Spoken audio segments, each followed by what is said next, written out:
জীবনে এমন গুনাহ করেছো যেই গুনার খবর দুনিয়ার কেউ জানে না, বলেন জানেন কে? এমন গুনাহ করেছো তোমার আমার গুনার খবর যদি বন্ধু বান্ধবরা জানতো, বন্ধু বান্ধবরা তোমার থেকে আমার থেকে দূরে সরে যেত। এমন গুনাহ করেছো তোমার গুনার খবর যদি তোমার বাবা মা জানতো, তোমাকে সন্তান বলে পরিচয় দিত না রে।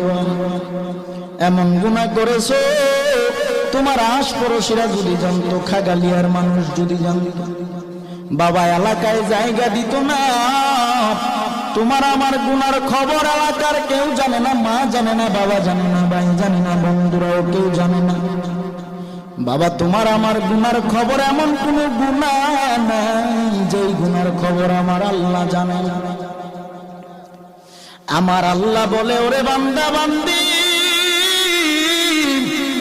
হাজার অপরাধ করার পরেও যদি তুমি তোমার মা বাবার কাছে যায় মাথাটা নত করে, তোমার মা বাবা তোমার হাজার অপরাধ ভুলে গিয়া তোমাকে সন্তান বলে কোলে টান দিয়া নেই, কিন্তু তুমি এমন গুনাহ করেছো যেই গুনার খবর কেউ জানে না, আল্লাহ জানে। আল্লাহ বলে, ওরে বান্দা বান্দি,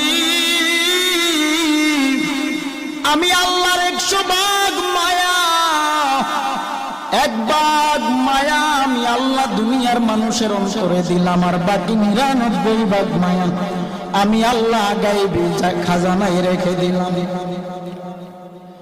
তুই তোর সবার কাছে তুই হাজার অপরাধ করার পরেও যখন তওবা করে চোখের পানি ছেড়ে আমি আল্লাহর দরবার 1 জাররা পরিমাণ চোখের পানি ছেড়ে দাও, আমি আল্লাহ তোর 1000 বছরের গুনাহ একবারের চোখের পানির বিনিময়ে মাফ করে দিব। আল্লাহু আকবার, ইয়া রাসূলুল্লাহ। হযরত মাওলানা দেওয়ানুল আলম কালানী সাহেব, হযরত মাওলানা দেওয়ানুল আলম কালানী সাহেব, সকলে বলুন আলহামদুলিল্লাহ। তো এমন কোন গুনাহ নাই যে গুনাহ আপনি আমি করি না। আল্লাহ বলেন, দুনিয়ার মানুষ চোখের পানি ছেড়ে দাও, আর আমার নবীর প্রেমের পাগল পাওয়া হয়ে যদি আল্লাহর দরবারে চোখের পানি ছাড়তে পারো রে বাবা,